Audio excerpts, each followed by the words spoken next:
Prinsip yang pertama, kita harus punya komitmen yang kuat dengan Allah. Kata Allah, kerja ya kerja. Kata Allah, usaha ya usaha, jangan diam.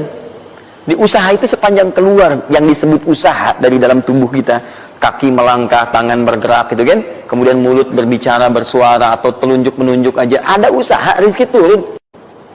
Tapi ingat, usaha Anda tidak akan selamanya ada di atas. Mungkin suatu saat akan turun, kan? Mungkin Anda ada di puncak, mungkin suatu saat Anda turun, mungkin kadang ada di puncak, kadang stabil aja. Tapi kalau Anda melihat peluang, cepat kejar selama peluang itu baik. Itulah yang dimaksud kompetisi yang sehat. Ada paten kejar, ada tender, ikut tender dengan cara yang baik, cara yang normal, ikut. Kalaupun bukan rezeki Anda, nggak ada masalah. Saya kasih rahasia besarnya. Sepanjang Anda betul-betul ikhtiar dilakukan karena Allah, maka perhatikan baik-baik. Kadang-kadang Allah seakan menunda apa yang menjadi hak Anda, bukan ingin menunda dan membiarkan Anda tidak mendapatkan sesuatu, tapi ingin memberikan semua nikmat secara sempurna. Karena di atas itu ada nikmat pahala, ada nikmat doa, ada nikmat istighfar, ada nikmat usaha, dan nikmat hasil yang tiada terputus. Lihat sini. Kalau antum sehari berusaha, nggak dapat apa-apa. Memang, mohon maaf, hasilnya belum dapat diraih, belum dilihat tuh. Tapi bukankah pada saat itu doa antum akan bertambah? Bukankah malamnya salatnya nambah? Tahajud? Bukankah di situ kadang-kadang kita istighfar, ya Allah? Teman-teman, bukankah istighfar menggugurkan dosa? Bukankah berdoa menambah harapan, mengakumulasikan sesuatu? Bukankah tahajud menambah pahala lagi? Kadang-kadang yang diinginkan oleh Allah pertama kali bukan dunia dulu. Ketika Allah mencintai seorang hamba, dia akan berikan pahala akhirat dulu. Karena dunia itu sifatnya sementara. Hei fulan, kamu kemana aja? Kemarin kamu jauh dari saya, baru sekarang kamu pikir dekat dengan saya. Saya nggak pengen kasih dunia dulu, dunia itu kecil. Kalaupun di seekor sayap samuk sebelahnya, sebelah sayap nyamuk ada dunia itu, ada nilainya, saya kasih buat kamu deh, nggak ada nilainya. Ya, karena itu saya ingin kamu akhirat sempurna dulu. Saya ampuni dulu dosa-dosa kamu yang kemarin. Begitu sudah diampuni, hari kedua istighfar lagi diampuni, saya kasih pahala yang banyak. Begitu pahala udah dapat, dosa udah diampuni, baru dunia diakumulasikan. Karena hukum dunia itu, kalau antum usaha akan terus diberikan. Jadi nggak ada yang nggak dikasih. Jadi kalau antum sehari bekerja ini, kelihatannya nggak dapat apa-apa, bukan nggak dapat apa-apa, disimpan untuk diakumulasikan. Nanti dosa antum tuh udah hilang, amalan udah banyak, antum dapat banyak. Kadang-kadang nggak sadar kalau saat dapat banyak itu sebetulnya itu hasil usaha antum sebelumnya. Teorinya begitu. Ya, jadi nggak ada yang nggak dapat apa-apa, semua akan dinilai. Sepanjang antum bergerak dikasih, dan antum buktinya hidup juga. Sampai ke hari itu kan masih hidup, bisa makan juga di hari itu, bisa beraktivitas juga, sehat juga dan sebagainya. Belum dapat apa. Makanya kata Nabi, yang hari itu ada makanan, dia orang kaya sebetulnya. Kalau besok masih ada lagi, kaya banget. Antum sampai sebulan masih ada cadangan. Ini kenapa kita mesti berkeluh kesah? Dan belum tentu hidup juga sampai besok. Yang tuh mau ngumpulin apa? Nah, maka prinsip yang terbaik adalah ketika antum berikhtiar, ikhtiar usaha yang maksimal. Tapi jangan khawatir kalau antum kerja sehari nggak dapat, 2 hari belum ada usaha. Jangan khawatir teman-teman sekalian. Rumus yang mengatakan semua ketika badan bergerak maka rezeki dituliskan untuk keluar. Tapi kadang-kadang ada yang Allah inginkan lebih besar dari apa yang Anda harapkan.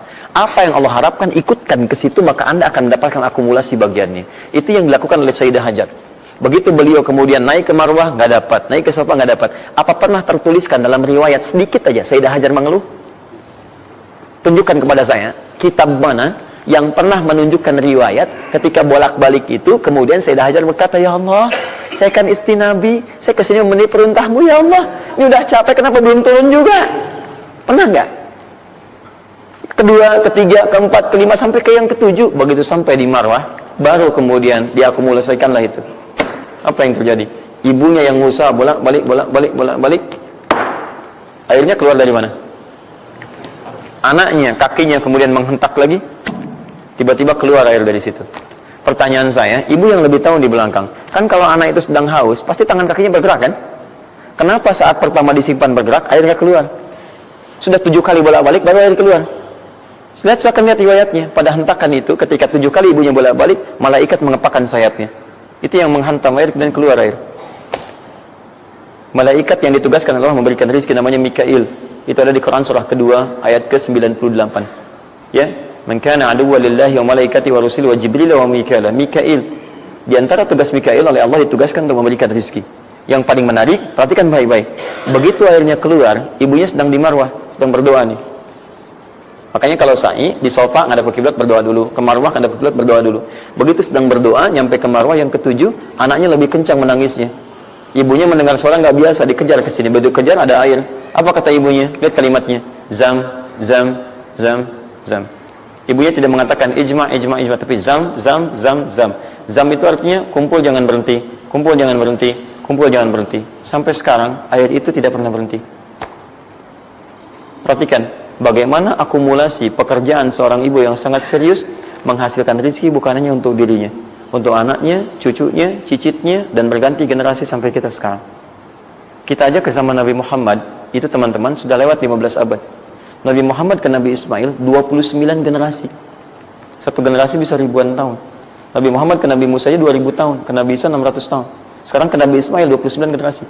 Muhammad bin Abdullah bin Abdul Muttalib bin Hashim bin Abdul Manaf bin Qusay bin Murrah bin Kilab bin Ka'ab bin Ghalib bin Fihir bin Malik bin Nadar bin Kinana bin Khuzaimah bin Mudrikah bin Ilyas alaihissalam bin Nizar bin Mudar bin Ma'ad bin Adnan bin Adi bin Adri ya bin Muqawwam bin Nahur bin Tari bin Ya'rub bin Yasib bin Nabit bin Ismail alaihissalam. 29 generasi.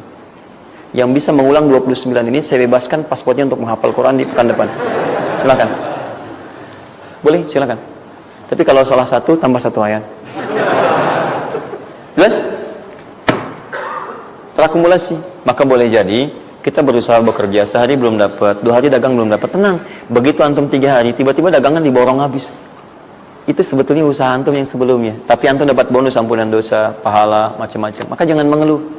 Dan jangan pernah antum sekali-kali, awas ya, awas, mengeluarkan kata-kata yang seakan-akan Allah menghentikan rezeki antum. Maka disitulah kesulitan paling sulit akan antum awali. Ya Allah, apa engkau nggak sayang dengan saya? Saya perlu usaha apa lagi? Kenapa belum diberikan juga? Dan sebagainya. Itu kadang-kadang membuat seseorang kalau sudah kehilangan arah seperti itu sampai meninggalkan agamanya. Itu yang paling fatal. Paham ya?